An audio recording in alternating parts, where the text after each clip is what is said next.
Hello everyone. Welcome back to the Capacity Conversations. We are two women from each coast of the United States having challenging dialogue about self-trust, transformation, and the reality most modern millennials are facing today. Do we actually have the capacity to do all the things that we want to do? If you're joining us for the first time, my name is Raquel Sands. I'm a clarity and work strategist supporting deep feelers, purpose-driven individuals who are not money motivated. So if you throw more money at the situation, it doesn't make you work harder, is kind of my people. And I help them create their own system, create their own path toward peace, purpose, and prosperity. My awesome, spectacular co-host, I will let her introduce herself. Oh, I love hearing you introduce yourself. Your work is so fabulous to me. My name is Sarah Liljegren. I am happy to be here. I'm in the work of rewilding real estate. So I am a licensed real estate agent in the state of Washington, but also I've taken so many mindset courses and things in the real estate industry that they always talk about, like the most important real estate is the 8 inches between your ears. And so like the mind and the heart, like the real estate of our somatics is really kind of my work around feeling at home in who you are, but also your environment, your natural built space, and the community at large, and then, you know, all the layers in the bodies, like the earth. And that's why I smile and like, money is a big factor, but I think with speaking to millennials, sifting through all of the noise to like, what is true maybe is like part of what rewilding your home, rewilding your heart, rewilding your mind in my world, what that means. 100%. 100%. Yes. In us. I love that. No, I love that. And I guess to introduce today's topic, we pre-wrote our topics, I think about a year ago. We're coming up to a year. And so our topic for today, or this month, I should say, was faith.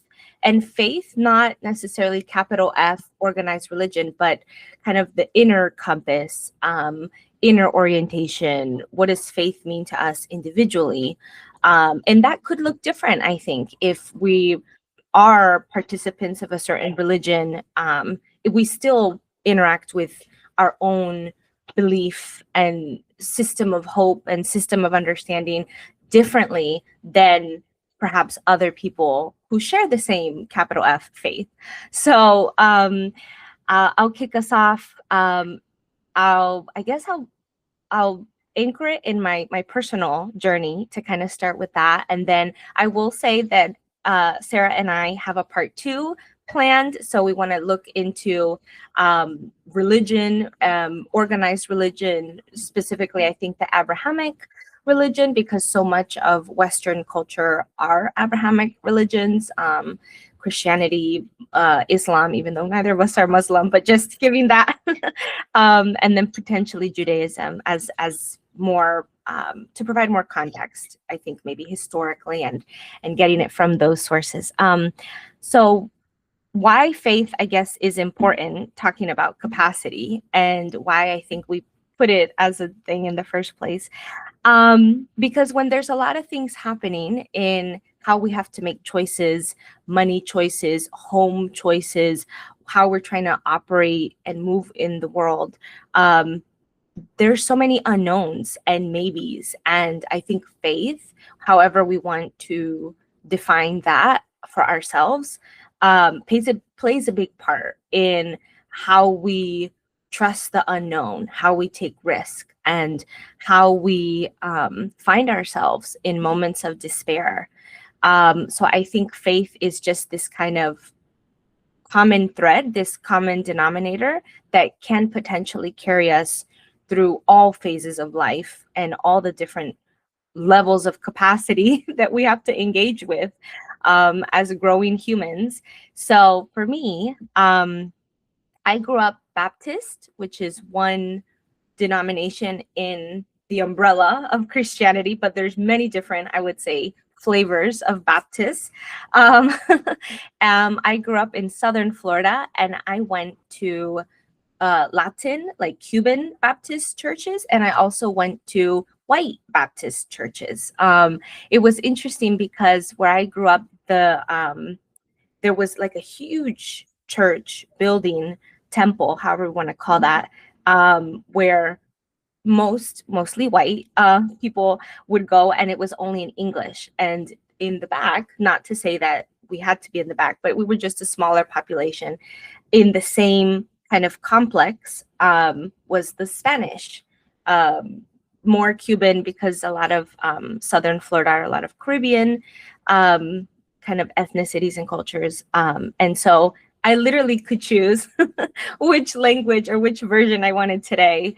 And it was great. I loved seeing, because I felt witnessed. I mean, I grew up in a Spanish speaking household, but I was born in the United States. So it really reflected my own personal identity and narrative. So on Sundays, we could kind of, okay, do you want to do Spanish today? And Spanish, we would have salsa, and they really made the worship in the rhythm, but it was still worship, and it was still beautiful.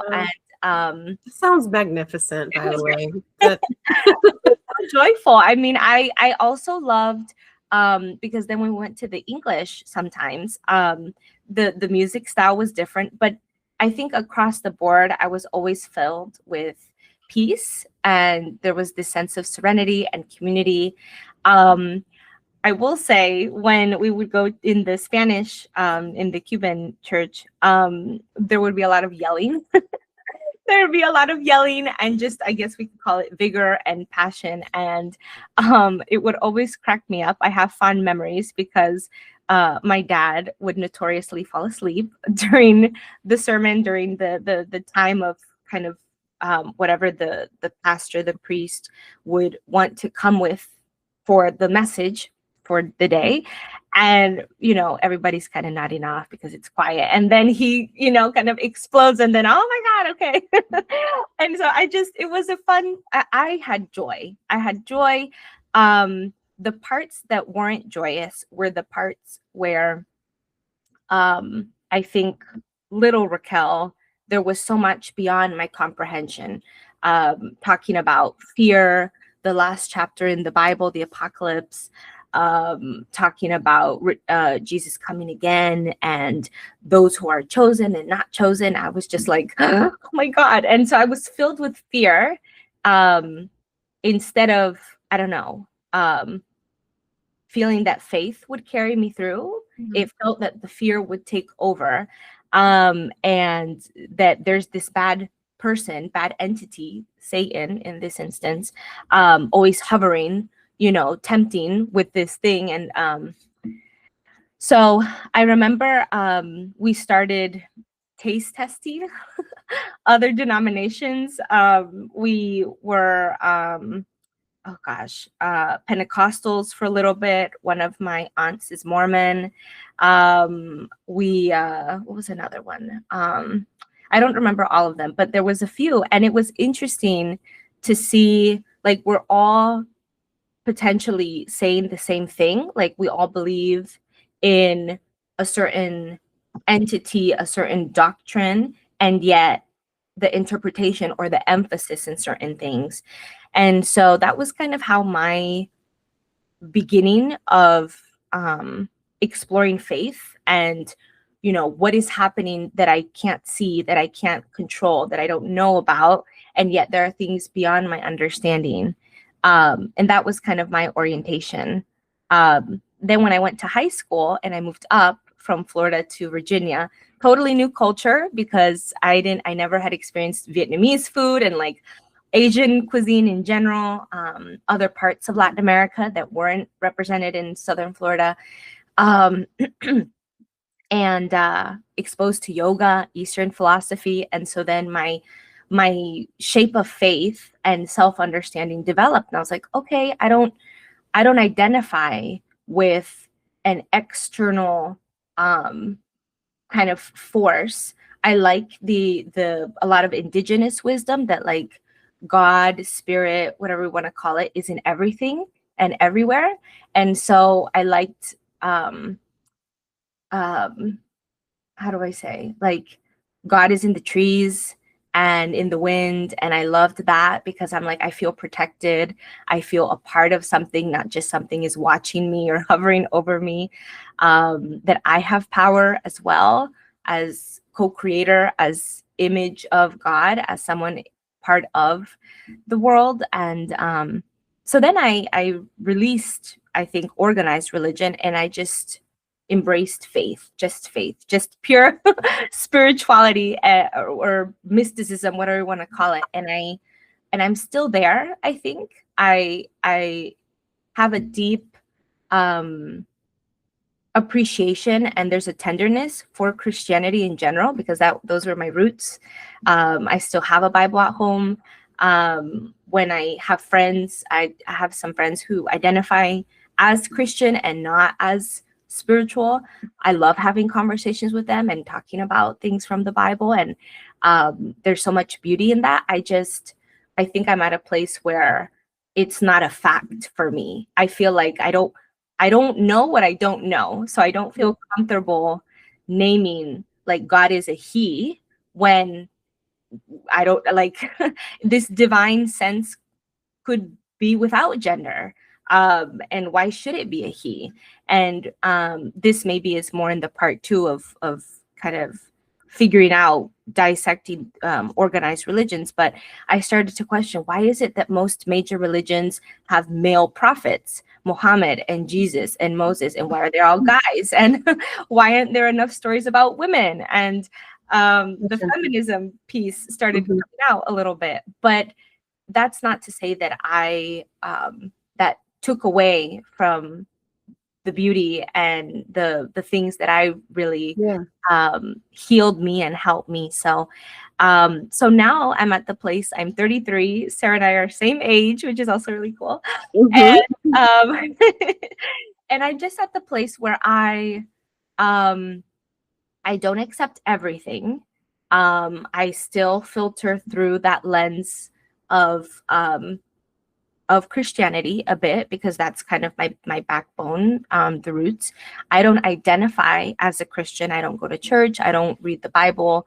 I do believe there was a Jesus, and I do believe in his acts and his rebelliousness and his fortitude and his role of prophesizing, seeing things that others couldn't.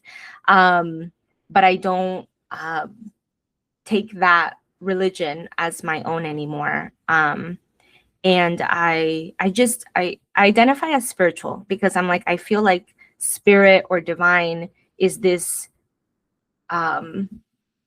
limitless force that exists in everything, and I can't control it. I don't know what it is necessarily. Life is mysterious, and I'm okay with the mystery. Like, I think I'm at a place where it doesn't feel good to me to define that. And that goes with, I think, talking about our whole series, capacity, is like, is this one more thing I have to figure out and understand?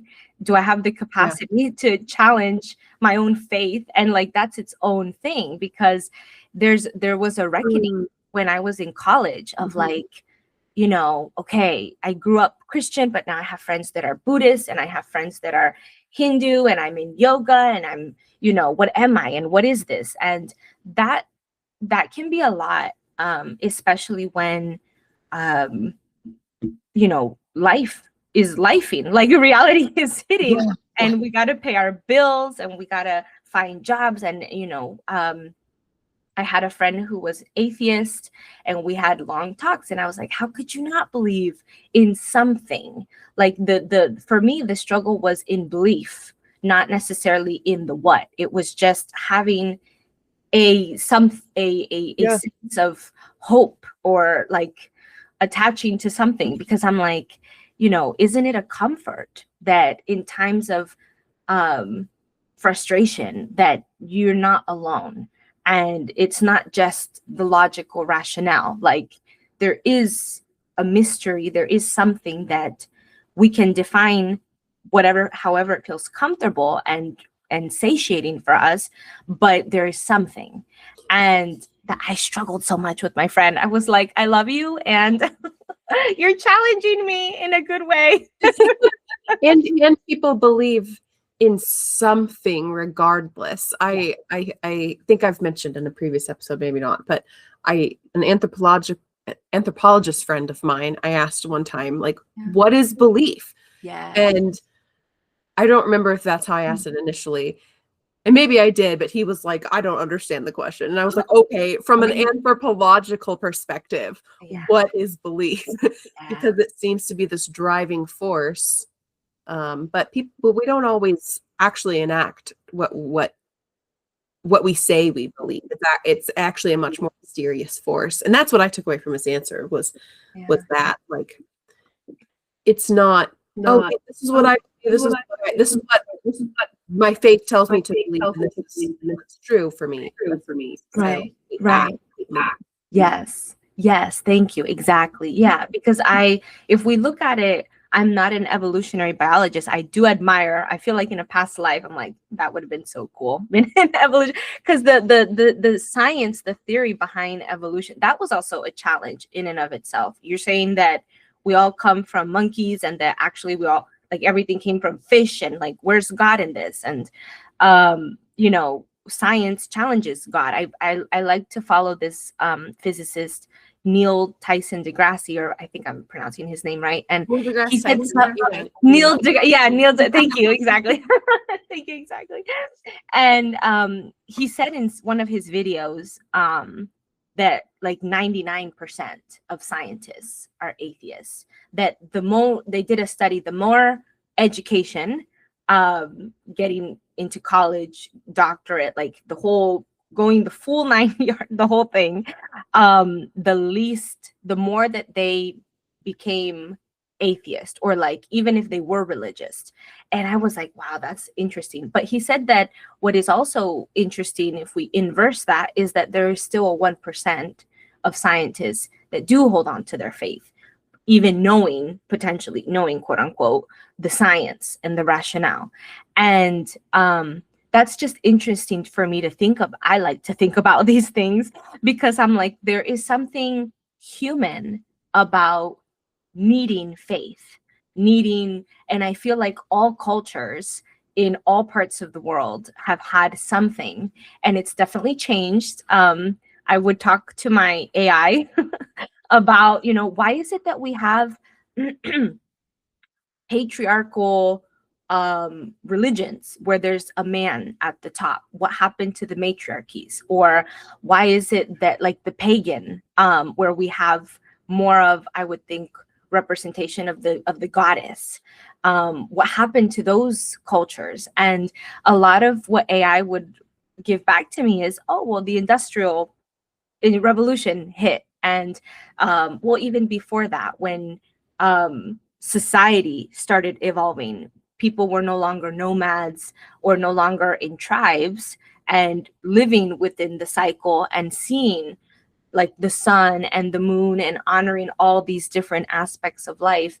It became, you have a lord, you have a prince, you have a king, and all of these sort of hierarchies that man-made started to create also the overlap with religion and faith and all these other structures.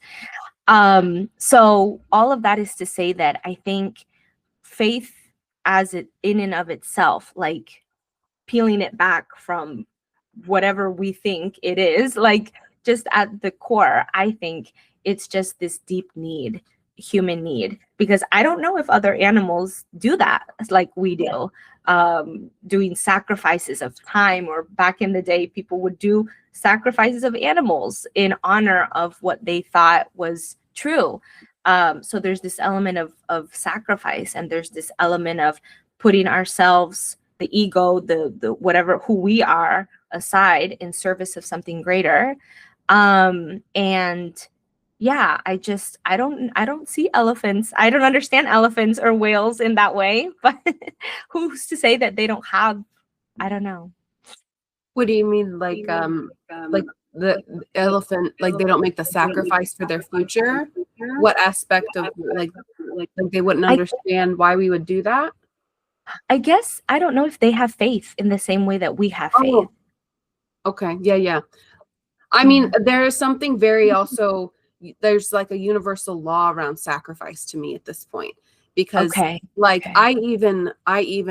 I have way, and there is like, I think I'm starting to realize for myself, like there's some level of maturity to how do I put down all of my ideas in service to a few of my good ones that I can actually execute in my lifetime.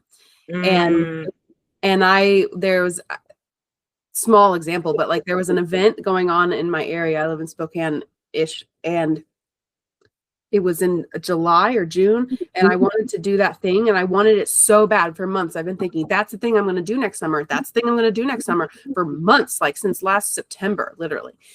And the dates came around and the dates changed or something. And I started thinking about it so much, and I was like, I don't think I should do that thing because some very good reasons. And then I kind of let go of it in a weird way where I was like, I just have to say no sometimes. Like I have to tell myself that maybe that doesn't fit with the grander plan for these reasons. And I kind of let it go. And like the next day, a better opportunity, a like similar but different opportunity came up in a way, like this little like faith, lowercase f, is what I was thinking. I thought of that example this week when knowing that this conversation was coming, because I was like, it's odd how this subtle belief that things will work out sometimes is what leads to things working out. 100%. And I wonder if that's kind of what we're talking about. But I enjoy like hearing your background of faith and where it's like, how it's evolved for you. That's really I think at the core for me, it was this aversion of fear. I think at the core, because the way that I was taught the Bible, it was very much like you have a hero and you have a villain. And the villain is Satan, and he had his story. And I think I told you, and I told another friend, I'm reading the Quran for the first time in English. And so it's not the official Quran because the official is in Arabic and I don't speak Arabic.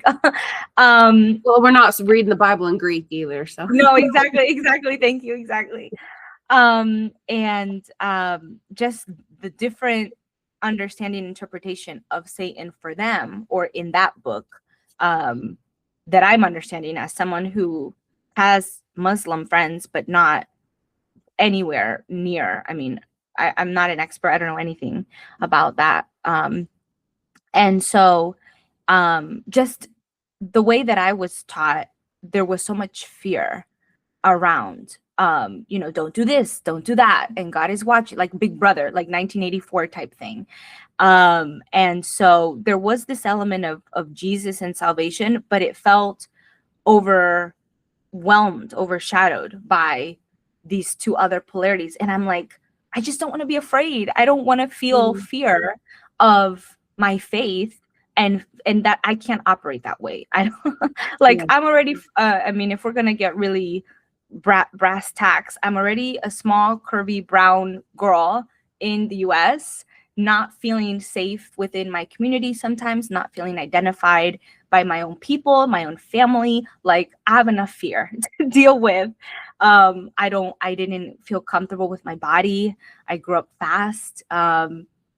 Having a nice butt is nice, but feeling shamed by a doctor because I'm small and I grew up too fast and I had to diet. Like always seeing my parents work, and I'm very grateful. We never missed meals or anything, but just the constant fear in life. And then I'm like, and so I just say that because I think that really shaped how I left Christianity. And I still love and have loved, but it's just, I think I have a deep sense of no one can control how I'm orienting and understanding. I don't even know. So why would this other structure thing that has had so many other layers and translations, and not just Christianity or like Baptist itself, but just religion, like there's so many different flavors of like Baptist is one thing and it's like 1,000 different interpretations depending on where in the South you go and which culture. And so I'm just like, I don't want to be controlled. I just want, and that's also true to my work. Like, I don't want to control how people make money. I don't want to tell anybody you have to stay in a 9 to 5 if it's killing you inside, if it's draining you, and you can't do what you feel called to do or what will actually help you. So, anyways, I think that was the biggest thing that has and continues to shape. But I am a big person of faith. Like, I feel like we can't live without having that drive. So yeah, so I struggled with my atheist friend just because I was like, you also that that phrase, you believe in science, and I'm like, so you believe, you have a belief. So that's interesting that was their chosen belief, because it is like, after getting a science degree, I left the church basically at the same time I was going to college to get a science degree. And so there was, I could see the way that, like, even within myself, that faith could be supplanted by something that on paper makes a lot more sense. It is not judging me. It is ideally all about rationality, or like just weighing the facts. But also, the unfortunate thing I got to see at that time was the peek behind the curtain on how the scientific method in the United States, particularly, how most of the research, no, I shouldn't say most, maybe most, but a lot of the research that gets done in the United States as far as nutrition and medicine goes is in service to its marketability and selling a product, or influencing the way a corporate entity, their products are seen in the marketplace. That's right. Everything from, supplement companies to chemical companies, to seed companies. Monsanto actually was a big sponsor of the food and nutrition industry, and probably still is, but a lot of who they fund ends up going towards research about things like GMOs. And that's the science that then college students are taught. And how we were taught to frame the whole industry was based on this golden standard of research. And even now it's so funny how the golden standard is, I think we're still super split. As a nation of there's a lot of people who believe that gold standard of research is sacred, and that nothing else even holds up to a good double blind placebo trial, or whatever the gold standard is for whatever type of research you're dealing with. And then other people are like, you can kind of like me to some degree, a little more. You can adjust your data however you want to display or not, right? I was actually on a research team, the research hospital, where we got grants to do this certain project, and we did it, and we saw the data, and we were like, meh, it's not really what I'm sure the data was still published, but maybe not to the we didn't use it to the purpose of what the grant was for, because we don't want to market it. It's all about marketing and presentation and sharing it to a certain end. And on the flip side of that, the faith is for me, the ability to the end and the purpose of the faith that gets me through the day is to anchor myself in my reality, so that I can choose what I have the capacity to do or not do. And I actually wrote that down, do I have the capacity to challenge my own faith? Because that, I think, is such a big question. I mean, the aversion to fear is so real. It's the same reason I walked away. Yeah. And I think, I love hearing your story on this, and everyone's relationship to this, to faith, because I have had such an interesting windy journey to it myself as well.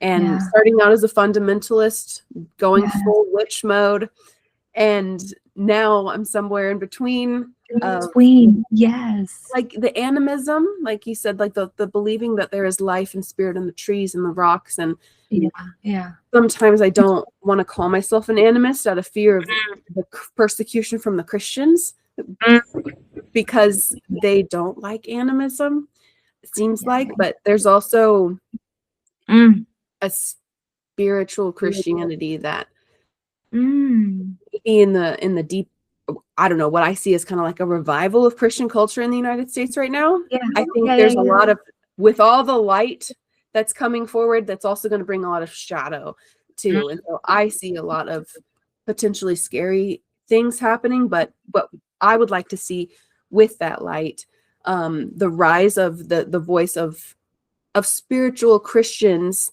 who aren't dogmatic, who are able to say publicly, like the Holy Spirit is in the wind. It's in the small conversation between neighbors as they walk by each other. It's in the food, the herbs growing in my garden right there. Like 100%. I feel like more Christians believe that than can speak about. And some of the very fundamentalist people that raised me were actually very clear behind closed doors. Like, yeah, we can believe that, but we don't preach that from the pulpit. And so it's this weird control and power thing like that. I think, I mean, you talk about women in the church. That's one reason I like Jesus, is because Jesus was so was radical at the time because he had women with him. That's why I think Mary Magdalene's such a big part of the story, because the Pharisees were like, he has women in his group. And Mary was like, he respects me. That's right. That's right. That's right. That's cool. Right. That's right. That's so I right. think there's just more, like you said, we don't know. And I for a long time didn't want to look at my Bible, and I have this year, and in studying too. I mean, this is our first recording on a Sunday, and so I'm actually going to leave this recording to go to church to learn about Babylon, because that's what we're studying in Scripture now, and the prophecy. So the Revelation, the last book of the Bible, I didn't realize was so related to the prophecy from Daniel's prophecy. So that's why we're reading Daniel first to understand the prophecy. And it's kind of crazy. Like Babylon, people talk about, I'm just kind of rambling now, I guess. No, you're good. Please. No, you're good. Please. At least I'm engaged. I love it. Files is what's going on right now. And we always talk about topical things that are happening in the world. And that being released, I mean, I remember when I first watched that documentary a few years ago, whenever it came out, and before Ghislaine Maxwell ever went to, I don't know, has she been arrested? I don't know. Did she? I'm not tracking all the details, because I actually am not reading the files. Like some of the articles I'm reading are people going into the files. I'm not doing that. I'm seeing their clips, and I just don't want to fill my mind with more of it.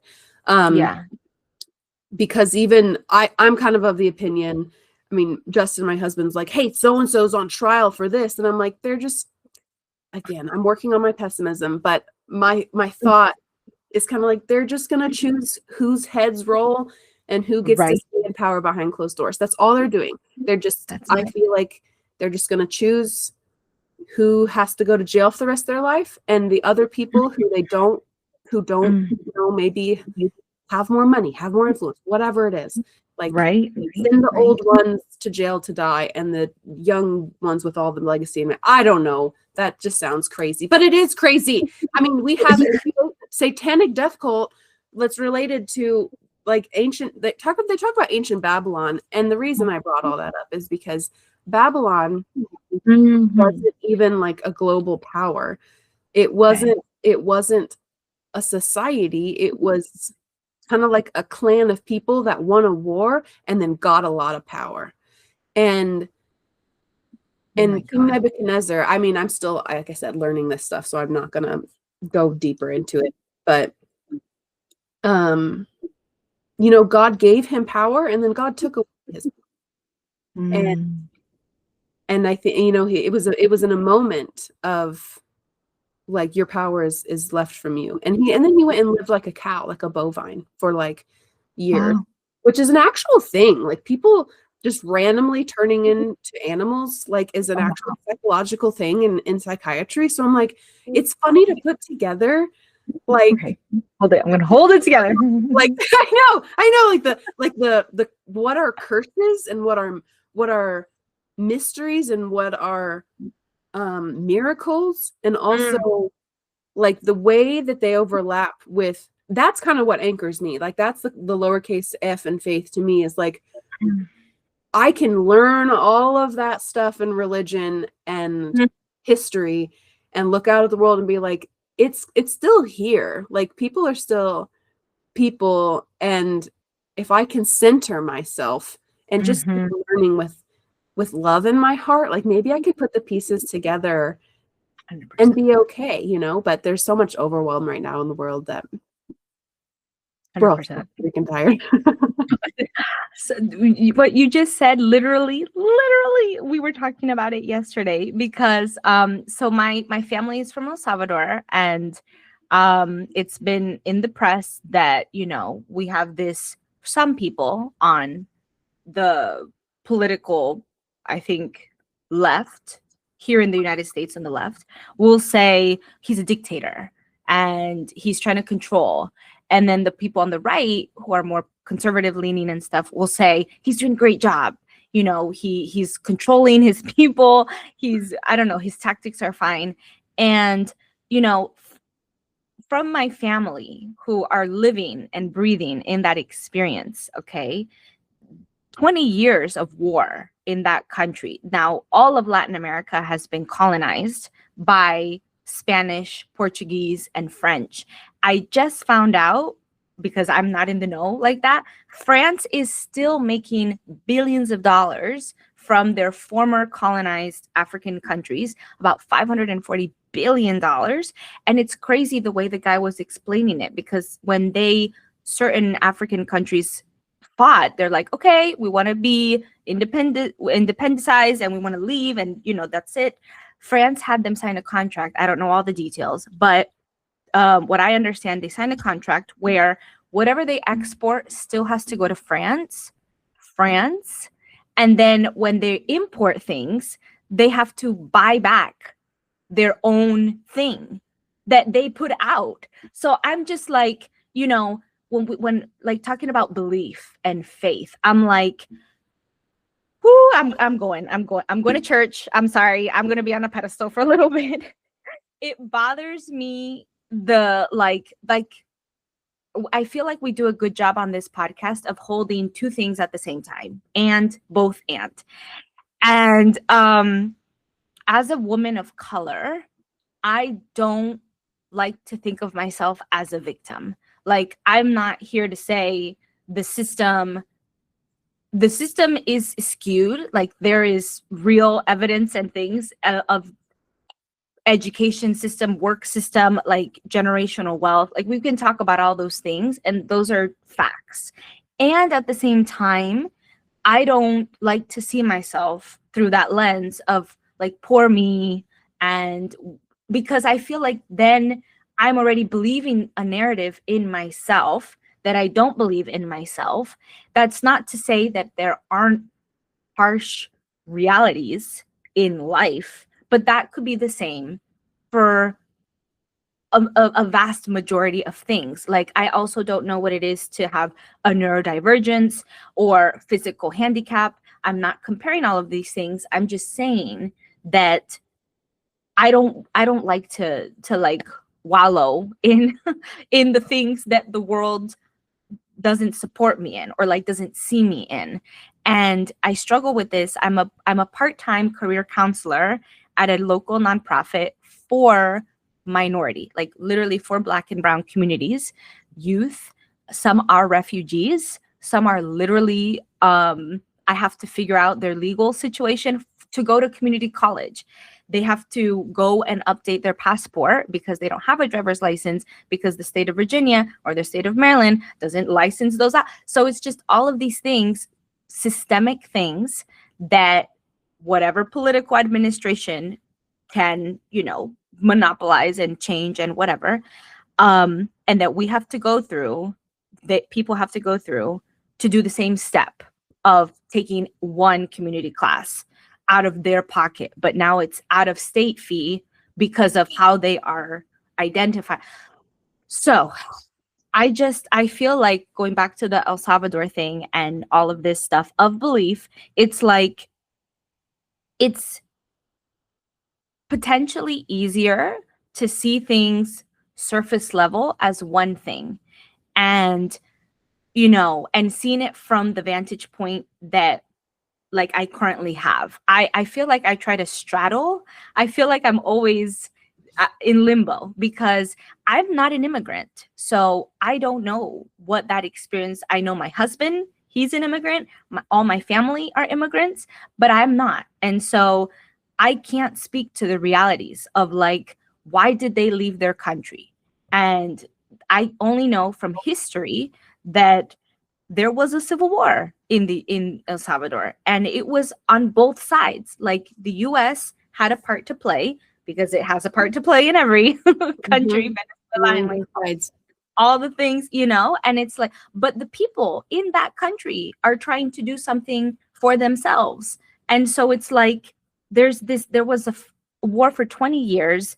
Many people died, and people left. They left because their home is being bombarded, and fear and despair. And where are we going to go? The place, unfortunately, that was fueling on one side that same war. And for people in this country to have an opinion, not to say that we can't have an opinion, but I'm just like, it's hard to say from whatever side of the political spectrum, like, this is the belief, this is the truth, this is what we feel about that thing, and how it could potentially affect us, or what that says about us and our democracy and what we believe about democracy. And I'm just like, whoa, like, democracy is an ideal, just like people talk about communism and all these things.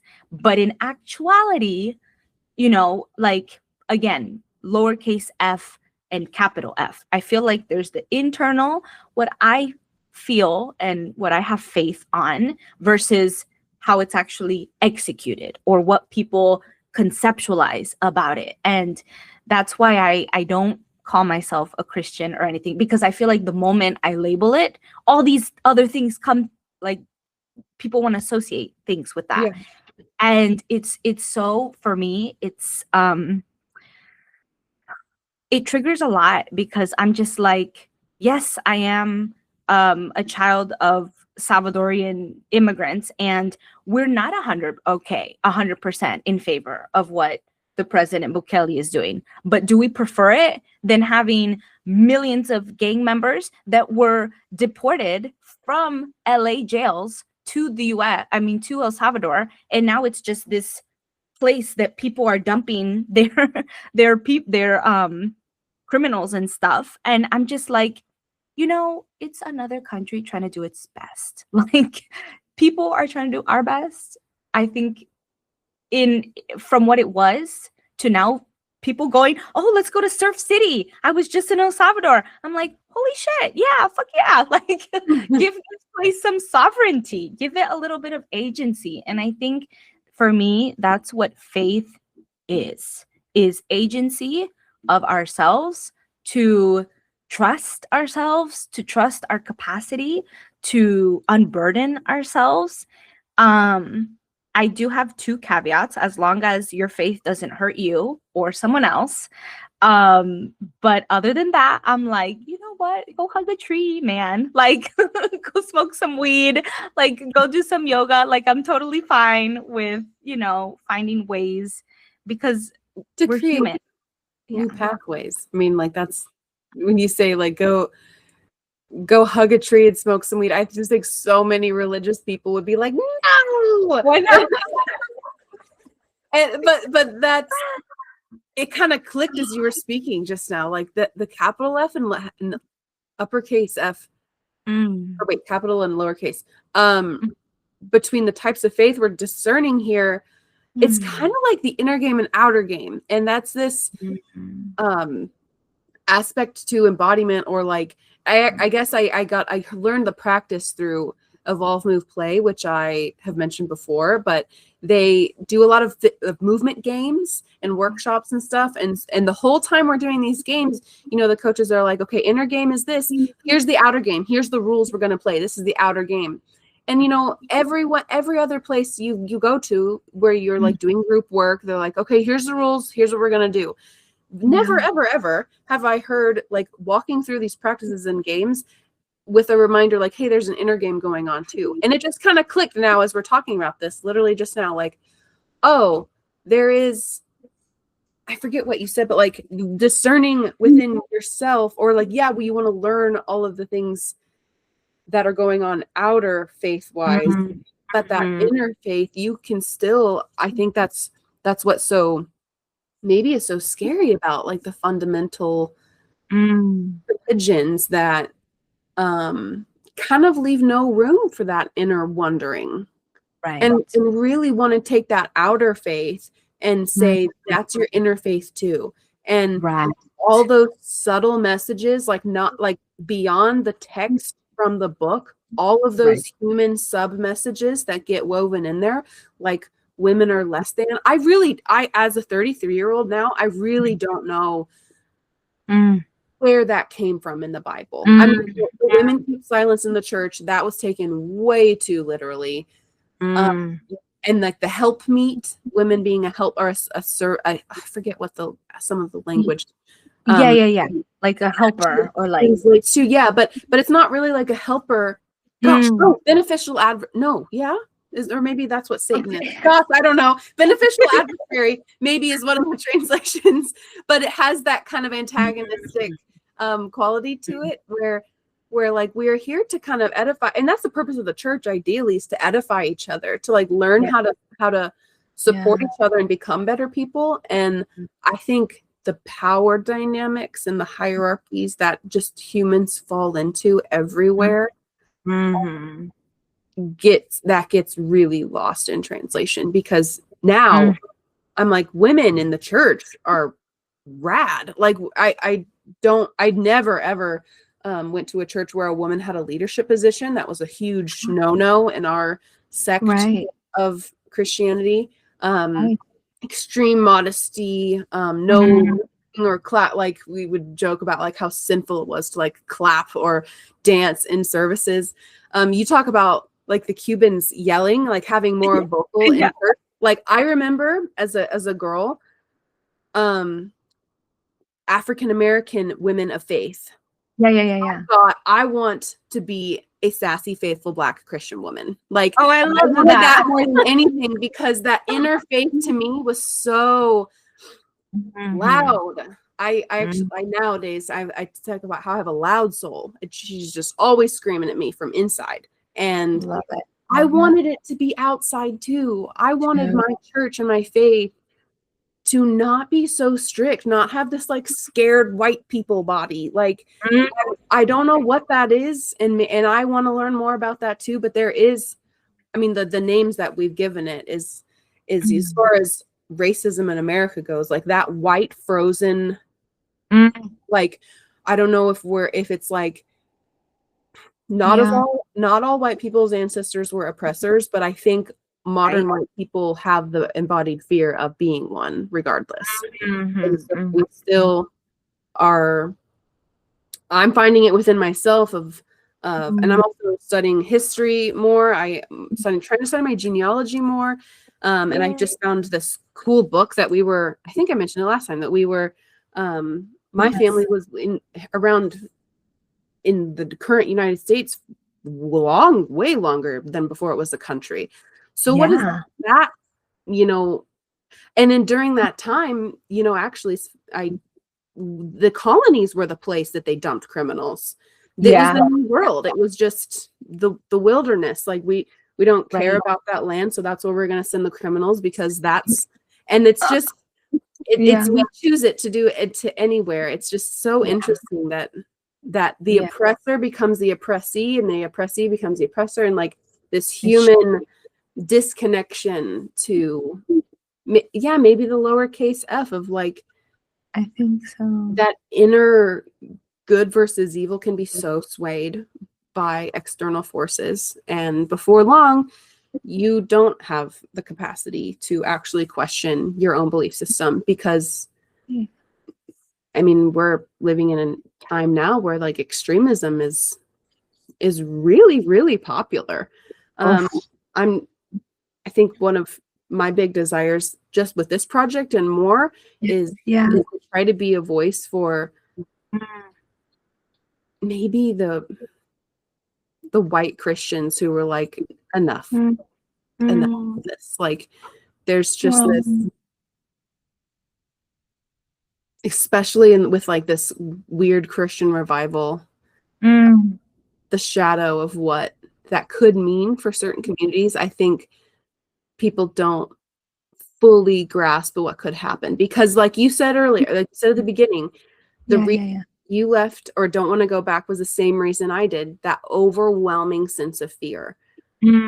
I think there's just a better way to have that conversation because you notice that the revival happened after Charlie Kirk's murder. Wow. Yeah.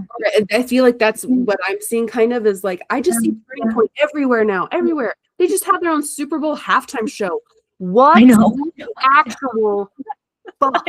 Like, what kind of propaganda is that? Like, I'm not saying it's not a good thing. I think people having their own celebration or seeing the good, I just don't know why the division, like, to see that play out in less than a year. I'm like, wow, like seeing that we have 2 Super Bowl halftime shows now. It's like the second biggest or first biggest like gathering in our country, and they just stoked the division so hard. And so like they're giving this certain flavor of Christianity a voice and a presence now that I think is just emboldening them. And it was weird too that it was Bad Bunny and like so many of the, I don't know why I'm talking about that. I did not watch either one. I just saw like certain clips of like the beautiful culture that Bad Bunny brought to it. And then I don't even know, whatever. People just loved the Turning Point. That was their own thing. They just loved that was like the clean, respectful thing that America needs. And it's like, hey, the fact that everyone just picked a side and defended their own side, I'm like, that it's working real well. Whatever. Oh man, imbalance is going. So I want to be you're good. Yeah. No, I mean, talking as a Latina, like I don't identify as like a marginalized person. I don't operate mentally, emotionally in that way. And so,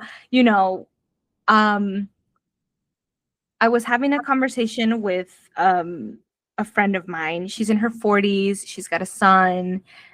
She identifies as Christian. In her words, a hippie Christian, because she loves camping and they like, she's just out in like Tennessee, Asheville, and it's wonderful. I love that area. A lot of nice mountains and things. And the one thing that like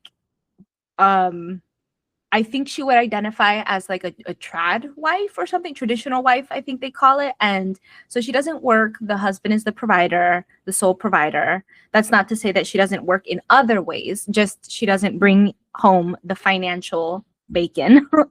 And like, I find myself, and we talk about that with my husband, I wasn't brought up in a household like that. Both my parents worked, everyone in my family worked. And I'm talking like 2 jobs sometimes, each person. So now to think about like, what do I believe about money? What is my relationship to prosperity in such a way that like just now, I mean, we're 2 years married, but we're 10 years together as a partnership with my husband, with my partner. And we just now are bringing together our finances. Like, it was always like, he's independent, I'm independent, and we both like our independence and we both contribute, but it's not one thing. And now we are discovering for ourselves, what does it mean to really believe in each other's like capacity to sustain the house, and not just the literal things got to get done, but like what we want this home to be. I love cooking. It's not just because I'm a woman. I mean, it could be, but I genuinely, I love nourishing others. And so now when I'm at home, because I just have a part-time job, and I changed my belief around enoughness, how much is enough to contribute and enough to show up at work and all these things, and challenging that structure. That now I made sweet potato brownies. I make these lentil stews now, and I just like all of that is to say that I wouldn't have identified as a traditional wife, and we have conversation about kids, and I'm like, yeah, for sure they're not going to daycare. Like that's not something in my belief system. I was a kindergarten teacher, and the way that microcosm of the education system, like 30 kids, 30 little babies to 1 or 2, and then we have to call somebody to go to the bathroom, and it's just outrageous. So I wouldn't want my babies in that. And I do take on, like, I would say some traditional quote unquote traditional structures, because that feels good for me. I don't know if in my 20s I would have resonated, but all of that is to say that that's why I think lowercase f for me is like this playfulness. Like, I don't know necessarily what that clear definition is, because I change. Like, my needs change, the cycles change, my relationship with my husband and others, and because I'm open, I strive to be open to hear even people who maybe I don't agree with, but I'm like, oh, I learned something from that, or I do resonate with something, maybe not everything. And so anyways, all of that is to say that, like, I think that's why internal faith is so precious, because it helps navigate, like, going back to work and stuff. Like, okay, work isn't my identity, because it's just a means to an end. And however I choose that to be, I do have faith that things will work out. Like what you said, that isn't it amazing that when we like mentally release something, or it does. And that, for me, that is faith. And so it's mysterious and it's beautiful. And I just going back to the Bad Bunny and everything, I'm just like, I didn't realize, like, the unconscious, or the shadow, like all the things that this country had. Like, if you ask my friends, I have friends from Egypt and Somalia and, like, colonized cultures, they would have never said America is white. Like, everybody comes here because it's a melting pot. Right. And so I knew it was white because I was born here. And so like, it's just interesting, the marketing of the USA externally. Like, when I talk to my husband's family in Peru, they're like, are you guys in like lawns and have houses and like movie type stuff? And there's an idealized, again, maybe with capital F, there's an idealized faith version, and then there's actually the real kind of messy playfulness. And so I'm constantly like, wow. So for me, it was a bit heartbreaking that there even was another halftime show thingy, because I'm like, whether people speak Spanish or like it, even Spanish speakers don't all like Bad Bunny. Like, I wasn't even sure. Maybe I've heard Bad Bunny music on the radio. I don't know. You're good. I don't know. Yeah. I find it interesting, like, USA doesn't even want to look at its own shadow. Like, the thing with Puerto Rico and other territories of the US, and that can be said about even the marginalized communities and all of that, like, not wanting to embrace itself. And I think that could be, I don't know, maybe I'm overlapping things, but I think that for me speaks to, like, if we don't want to look at something within ourselves, and do shadow work. And then it's like, again, the capacity of questioning our faith and questioning our sanity, questioning what's right, what's wrong. And I feel like the US is in that of like, Yeah. who are we really? And what is it that Yeah. we believe? And what is it that we're trying to say? And I try to be a voice of, I feel like I'm moderate to left leaning. I'm definitely more progressive because I want people to have rights, even though I don't understand putting it out there, like trans people. And I've said that before, not because I don't want them to live their life. I don't get it. Oh, the thing that you reminded me about the animals. We talked with my husband about, there's this thing called Therians that young adults identify, and it came up because President Bukele in El Salvador, he's like banning them. He doesn't want teenagers to identify as animals, literally wearing masks and jumping around on all fours and everything. I didn't know this was a thing. And like, just because I don't understand it doesn't mean that it's not, like, it can't have its own space, its own safe space to play around with. And I was reading some psychology articles last night about it. And like, when we're young, we're trying to identify, we don't know who we are. Right. And so, you know, I just say all that because it's just messy, and faith is messy. So, okay. I have two things. I think it's interesting. Like, we want to respect what we don't understand. And as much as good people want trans people to have rights, Yeah. which rights are good. And it's funny too, because growing up in, I identify as heavy moderate, like too moderate. But I also probably lean more right because I grew up in a very Republican conservative culture. And some of the gifts of that were to see like where I don't align. And I love that you described like the lowercase faith as like this inner playfulness, because I think that's exactly what the inner game is about when trying to decipher what your faith is. You have the outer faith, you have these systems that you get to choose from. And I think that's kind of the beauty of the melting pot of America, is that you should have all these different things you can choose from. You should have the ability to go back and forth. And at the same time, things like options at the Super Bowl, I think like gave permission for people to look away. It gave that culture that I was raised in permission to not, I mean, so many people were offended by the Spanish. And I'm like, why? Why? What? Like, because they think America is white.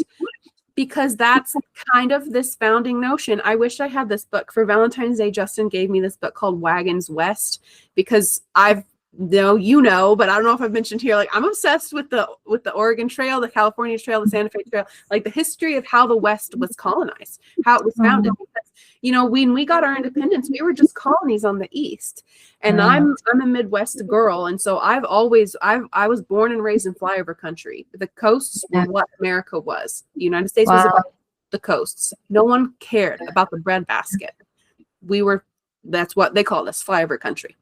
Wow. And yeah, so where am I going with that? Why did I bring that up?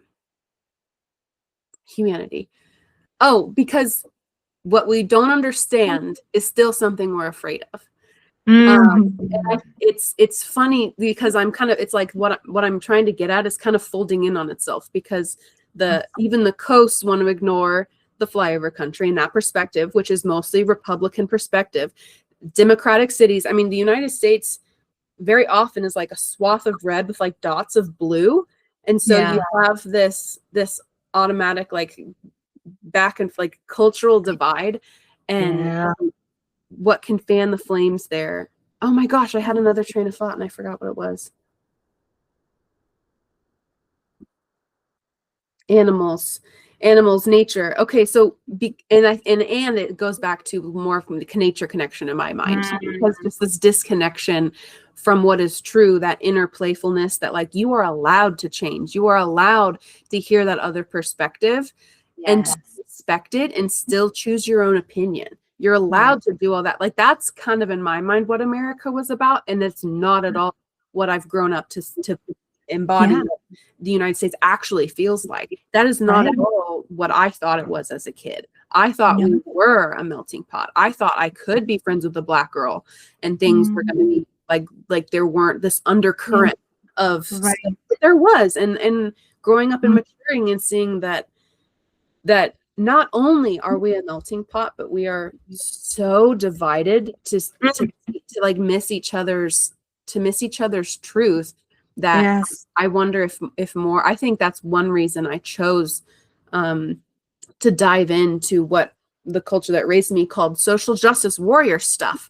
And I just love social justice issues because it brings that to the forefront. It brings all of those conversations into the you and me. Like, we should be able to talk about why trans people deserve rights and where is the line, because kids identifying as animals, in my book, you should know your animal forms. Kids should know what a slug moves like, what a monkey moves like. Like, they should be able to see this and embody it and feel it, and adults encourage it without taking it on, without it becoming their capital F faith, their whole identity in their outer world, because humanity is a gift. And to me, it goes back to, we don't really believe that. We believe we're the scourge of the earth and that we should be eradicated. But I think that's maybe where it kind of, the line in the sand comes down to me is giving other humans, like children, permission to exit humanity by being an animal, giving I love, to be honest, I go back, I don't know, I'm going to say it anyway, to give like the Turning Point USA community its own Super Bowl is giving you permission to look away, to give I think in some ways, like, just giving people what they want, like giving kids everything they want. Any parent knows that that's not a good plan. That's not a good marketing plan. No, but it's not that either. Like, marketing, like a parenting plan. It's not that either. And so it's, I don't know. The inner game for me, for faith is, and I struggle with this regularly, of like, how can I be a good person? How can I be a better person? And acknowledging the hard things. I think is we just need more space for that. And we don't actually have the time or capacity. Most of us don't. No, right. And we have to cram it in the moments that we're already exhausted, and it's just not a good space to be in. I think the more differing opinions we can put around a campfire, the better. Yes, 100%. 100%. That's what I'm doing with my life. Yes, exactly. No, exactly. And that's why I'm like, well, I wanted to say before I lose the thought, is I feel like there was this thing, I don't know if it's still happening, but I remember when my husband and boyfriend, we were dating, he's much more brown than I am. And he would say, where he was living at, kind of also Peruvians, the lady would say, I hope that you date like a white lady, or I hope that you date someone with clear skin, because it'll help the race, it'll help us.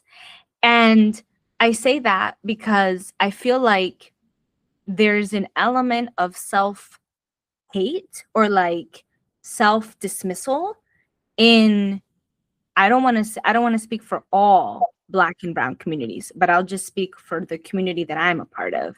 And I say that because, like, going back to the USA, or like talking about the USA and the self-dismissal of the beauty of what it is. Like, I watch Emily in Paris. I watch this other show, my friend from Egypt, and it's all about this single mom who, in Egyptian culture, that's kind of like a no-no. And she wants to be this entrepreneur in Egypt, in Alexandria. And so I watch different types of shows, and I don't understand the languages. And, you know, there is beauty in when I see Italy and I see these countries that are very much, we know ourselves, we know our history, we know our food. And I feel like it's kind of poo-pooed on, oh, well, USA is just fucking burgers and fucking this, and burgers are German. And this is, I'm like, you know, even again, just to talk about my personal life, I'm a part-time career counselor. The other career counselor is Salvadorian. He's a Salvadoran immigrant. And I was like, oh, wow, I've never in my working experience worked with somebody like that.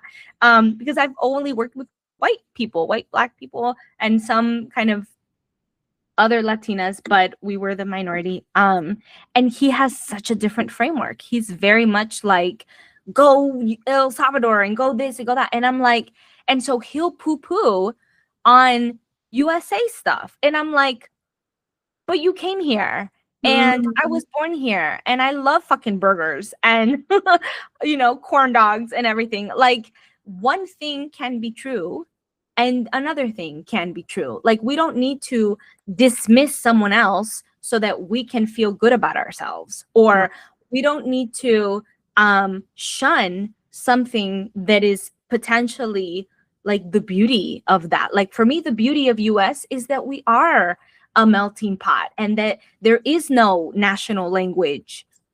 It's in the Constitution. Like, you know, Christianity is everywhere, but it's practiced in so many different ways, and you have freedom of religion here.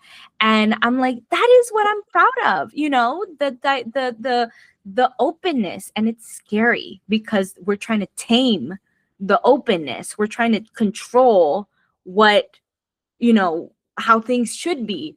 But I think the whole point of USA is like possibility and limitless, and you can do it if you just hustle, and you can be whatever you want to be. And it's just like, I feel like going back to how I started with like this self-dismissal, like even in Latin American countries, they get so stuck on their own geography. This is Bolivia, this is this. And I'm like, you know, we were all colonized and we all speak Spanish, and nobody speaks their original dialect, Quechua or Nahuatl or anything. We have lost our own identity to become this Spanish identity. And we all have kind of the same color flags. Like, if you look at all Central America, it's all blue and white. If you all look at South America, it's all yellow and green in some variety. And I'm just like, we're losing the context. We're losing the I don't know if this is the capital F now, but it's like we're losing the bigger point because we're fighting over like how we want to play, how we want to express, how we want. And I'm like, wow. So it's like, where's the faith at all, lowercase or uppercase? And it just boggles my mind because I'm just like, it repeats, because then, you know, the colorism in our communities happens, the division of faith. Like, Catholicism is so everywhere in Latin America, but some people are I don't know, completely like the extremes, completely rejecting it or completely embracing it, and then there's no middle ground, there's no middle way. And I don't know. All of that is to say that I'm a, like you, big proponent of the playfulness, and it's scary to me when I saw about the Therians. I was like, oh my God, are the kids now identifying as animals? Like, oh no. But then I took it back and I was like, but they need to play. Like, there is no time. And it's really, I think that for me is the heartbreaking thing, that we're all just kids with PTSD and all sorts of stuff. And it's just like, we're not healed, and then we get thrown into all this other stuff. So we're definitely lowercase f. Yeah, wounded children who are forced to grow up because that's what we do, but there's no emotional maturing, that there's no container for holding this level of complexity, because when we're treated like cattle. I mean, I all public school for me, baby. That's and like, I look back and I'm like, I feel like I became such a big proponent of alternative education before and during COVID, especially during COVID. That's why I was like, this is the silver lining, folks. And nowadays it's true. 6 years, almost 6 years after all of that started to break down. And now I see it everywhere, pulling people pulling their kids out of public school. Yes. For whatever reason, whatever side of the extremism we fall on. And I just have to say, and this is kind of a tangent, but I kind of alluded to this earlier, but as a white girl in rural Christian America, I really did.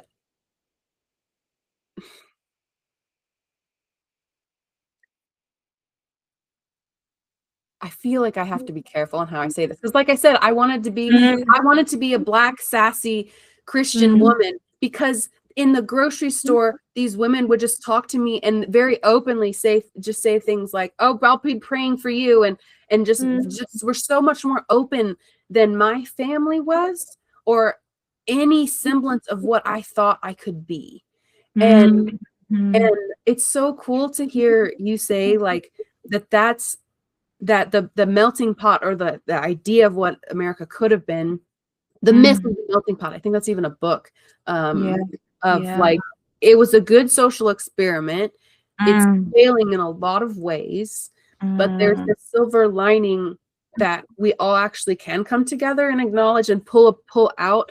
Like if I were in a family or a community that were more diverse, maybe we could have had more cross-pollination with each other in a way that allowed us to take on each other's embodiments and or cultures or acceptance in a degree that wasn't, as a girl, this like level of awe, which is kind of weird to look back on, because like I actually was so uncomfortable in my skin, not just because of its color, but because of what the prison that I felt like we couldn't be expressive in the same way. Makes sense. And I also didn't know America was white. And I think we've talked about this before, until I was older and was like, oh yeah, that culture I was raised in absolutely thinks that the country is just white.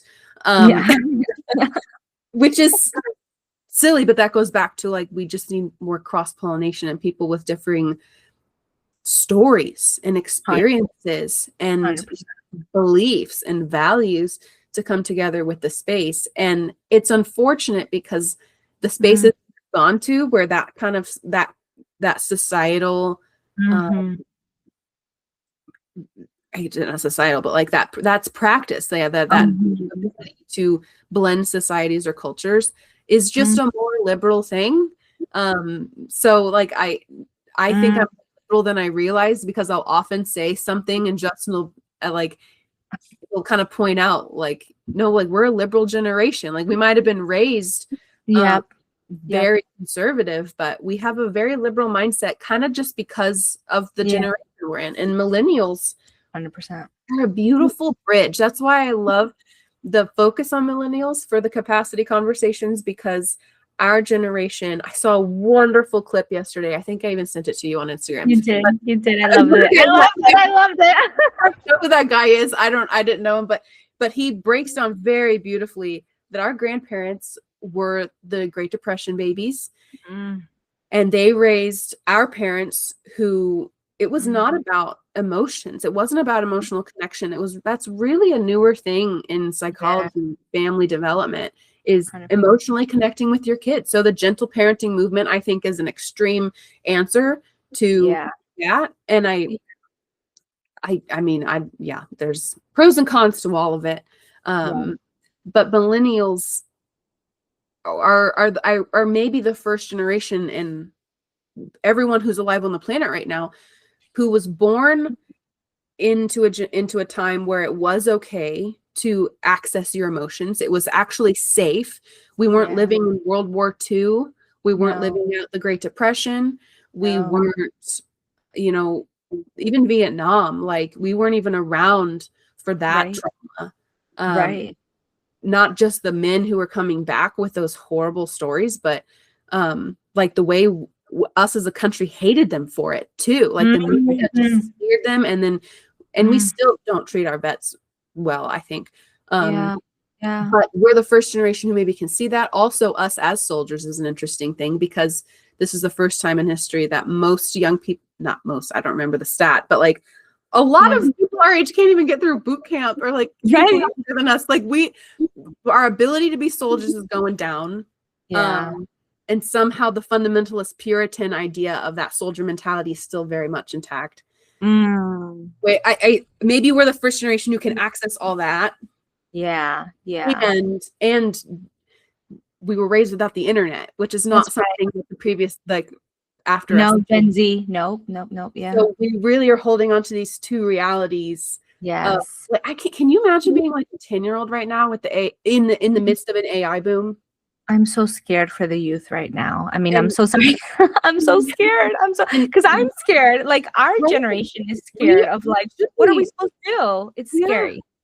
So I No. Yeah. it's kind of emboldening in a way of this, Yeah. just hearing us throughout just this conversation. Mhm. I remember our last interview, it was so dark outside at this time of the morning, and it has been sunny the whole time, I'm or saying, like a little bit of light is, and so I'm just noticing the shift in perspective within myself and us for this project, but also as a society, things are shifting. And I feel more grounded than ever that my work in the world really is bringing differing opinions together around a campfire. Because yes, all we need is the space. I believe people are good.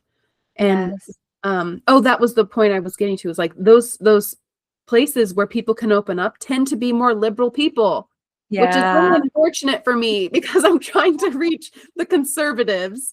But Oh no. conservatives have their thing. They're happy in their container. I know a lot of conservatives that just don't even like to travel. No. So, Yeah. Yeah.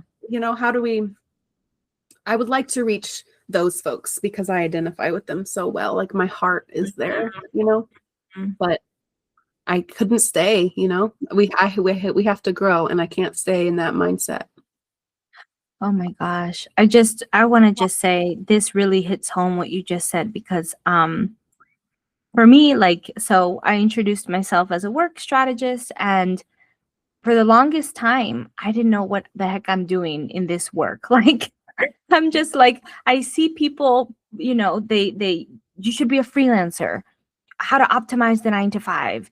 You should be a portfolio, like, you should, this. Mhm. And I'm like, I'm not telling anybody to do anything, actually. Like, I Right. just, I just want to create a space where people can make money because we all have to make money that doesn't suck. Like, if they want to make money through their farm, or they do want to do a 9 to 5, but they want to do it in a way that feels good, a remote role. Like, who am I to say you have to be in a cubicle and you have to commit your time and energy? And no, like, so I just want to help people reframe, have a new belief system around work and money in a way that feels sustainable. And I'm like, there's no place for that because I'm not necessarily liberal in the sense of like, get the F out of corporate right now. I'm like, but that's not real. We can't all do that, or that's not for everyone. Or, your path is to be an entrepreneur and this is the way to be. No, like, I don't like being an entrepreneur in that way. I don't like feeling, I honor my menstrual cycle. So I'm not always going to be on all the time. And so I'm just like, I'm here for the people who are navigating what I call the messy middle. Like, we don't know who we are. We don't know where we're going. We know that we want to do meaningful, live. We're prioritizing our lives. We're not prioritizing money. That is the through line. And if you are more conservative or if you are more liberal, that's fine. I mean, I'm not necessarily speaking to a demographic. I'm trying to speak to people who want to live their lives now. Like, we're not waiting until our 70s to retire. And however that means we need to make money, then if that means you make less, but you're more fulfilled, if that means you have 2 different part-time jobs, but it allows you this, and it's for this moment, it's not forever. Like, I'm thinking about a lifestyle centered life seasons for money versus this is one path. And Ooh, that's seasons for money. I've been trying to put language to that because I'm in that place with my job right now, actually, of I really needed a season of stability, like salary, Yes. and it Yes. has paid, it has allowed me to do so much in my life. And in some ways, the ease of just knowing that I can let go of the worry about how I'm going to find it opened up pathways in my mind, and my creativity came back in a weird way. Not a weird way, but an unexpected way. And Yes. then over time, the sacrifice that I was making for my mental health just got louder and louder and louder. And I realized now lately, like, it's time, like that. The it's kind of shifted, like that payoff that's allowed me to settle is now no longer a settled feeling. It's now like a something has to change because the money is no longer worth it. Right. And I've been in that position before, and I've looked back on those times and been like, I wish I could have like sucked it up or something. But that, like, you know, I say that about leaving a good, my first ever good paying job. I was making more than my husband, the only time that's ever happened. and he was, he shortly after was like made some changes in his life to start making more money. So I was like, man, like, but I couldn't stay it. I hated being that stressed out. So when I left it, for years, I thought I kind of shamed myself. But because I left at that point in my life, it allowed me to follow my heart and my passions in a way that led me to this stable spot.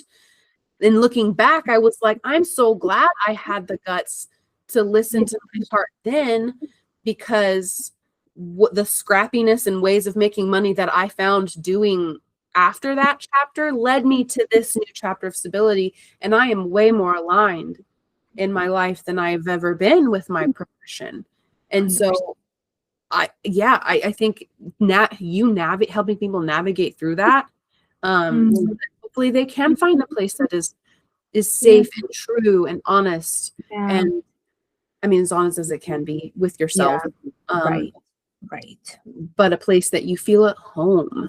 Yes. And that's still an elusive thing. That's why I'm dedicating my life to the practice of it. I just don't know quite what that means. Because it's always moving. We're allowed to change and move and evolve. And the inner game and outer game of that faith that we lean on, whether that when the faith inside gets a little shaky, that's why you have your systems, your external systems, and your home and your structure and your people and your village. 100%. By that inner faith for you too. 100%. 100%. Yeah. 100%. Yeah. It's hard work because, like, it's hard to trust ourselves, have faith in ourselves when it's tied to responsibility. Like, how can I let go when I feel obligated? This is mandatory. And so it's like there's less playfulness, there's less spaciousness. And so that's why one of my favorite slogans I have is like, I repurpose the corporate ladder. We don't stick to it. You know, it's like, don't throw out the baby with the bathwater. We just tweak it. And just knowing that because it doesn't serve, and capital F, like going back to religion didn't serve me in the way that it wanted to serve me, but it still serves me. And like corporate structures serve, maybe they don't serve me. I'm not its prototype to be a cubicle person, but that doesn't mean I can't find value in it to serve my life. And I can't then be someone of integrity and purpose and prosperity in my own way. So it's just, but it's hard because it takes, I think, a lot of vulnerability, and courage and trust, and all of that is lowercase faith of like, I don't know where the money is going to come from all the time. And that's where I'm like, but do I have to be in control of that? Because actually there is no control. So what am I trying to control, and what can I? And then we get into the nuance. So anyways, that's why the lowercase f faith is very special, because then it helps with the bigger stuff. So Yeah, absolutely. I love that that feels like a good like period on the conversation, I think, is leaving it with that of like, Mm. to some degree, humans have to get comfortable with the uncomfortable truth that you might not know like how you're going to sustain yourself in the future. Yeah. And to some degree, all of us are in that boat. COVID taught, we should have all learned that in COVID. Mhm. Like, Mm. but to the same, in that same vein, I think the scarcity mindset around money is also a big conversation piece with both of our work, because Mhm. that like that you just hit like my heart with what you said of like, Oh. you don't have to know where the money in the future is coming from. If you can be smart about your choices and take a leap of faith every now and then within reason, but at some point, even if it feels like a life or death situation, it might not be. It might not be a life or death situation. And accepting the mystery of your own future, Mhm. very, very scary sometimes. And maybe that's why, like the Rockefellers or the Rothschilds or whatever have done this work to secure the, oh my gosh, I just popped into my mind, is like generational wealth, because in real estate, like generational wealth is a big like thing in my mind. It's a big Yeah. conversation piece on why you want to build wealth, or because of generational wealth. I overheard someone next to me at a table last weekend say there's two women, and one of them said, my ears were like, oh, they just talked about real estate. I don't know how I heard it or what they were talking about, but one said to the other that she heard from someone else that generational wealth is the closest you can get to immortality. And in that moment, I was like, I disagree. Because as high up on a pedestal as I put generational wealth, in that moment, like, it does not make you immortal, because the statistics around the 1% and the statistics of the turnover of wealth is like that up. It's millionaires give it to their kids, and then their kids lose it, or their kids lose it, and then all the self-made millionaires we know now, like they wasn't handed to them. So No. generational wealth is not the end all be all, and I might have believed that in the past. I think like prioritizing our lives now, like now is what you said, and I think that the balance of how you prioritize your life now with maybe your own inner game, Yep. with also prioritizing like the goodness of your environment and supporting the life around you too. Like maybe that's the game, and maybe it is selfish. And I'm just gonna say it, like the idea of the wealth of like the Rothschild wealth. Maybe that's not a good example. I don't really know the Rothschilds that well. I just know that they're like crazy wealthy because of the turn of the Industrial Revolution, and it turned some families into like they will just be eternally wealthy. And maybe that is the level of immortality that some people are trying to go for. And maybe that's the Epstein like cult thing, like this Babylonian like eating babies. Come on, like you like some degree you're like some level of immortal, like you think you're above what you actually are. And you are not a god, you're a human. And that's maybe, yeah, I don't know where I was going with that, but the sacred period, but it's all kind of swirling around, and they're like, remember who you are. I just saw The Lion King in the musical recently, and that's what Mufasa says. I just heard it. Like, remember who you are, Simba. Like, and I'm talking about a lion, but like to us, like we're human beings. Yeah. We have a capacity. We have a limit. We have a boundary. We have mortality, and we have a responsibility to hold the mystery and the pain and the emotions and all of it in a way that doesn't harm ourselves or others. So if we can figure out that through line for our own lives, That's right. That's it. then maybe like the capital F faith won't be such a big thing to rebel against if we 100%. anchor ourselves. So 100%. that's where I want to end. Sorry for bringing up so much of the Epstein No, stuff. that was I just perfect. thought- No, you're good. And I guess stick around, everyone, for part 2, where we do talk about capital F. Right. And we will get into, I mean, meaty conversation. Check out our Spotify. It's on Spotify playlist. Yep. And yeah, check out Sarah on Substack. This whole thing is on Substack, unless you're checking it on Spotify or any other platform. But this is so awesome. So good. So good. I can't wait for our next conversation. Stay tuned, everyone. Big surprise coming up. Yeah. Oh, that's right. Okay, I'm gonna be quiet. I just remembered what she said. Okay. I'll be quiet. Oh my god. All right. We'll talk to you all later. Bye, everyone.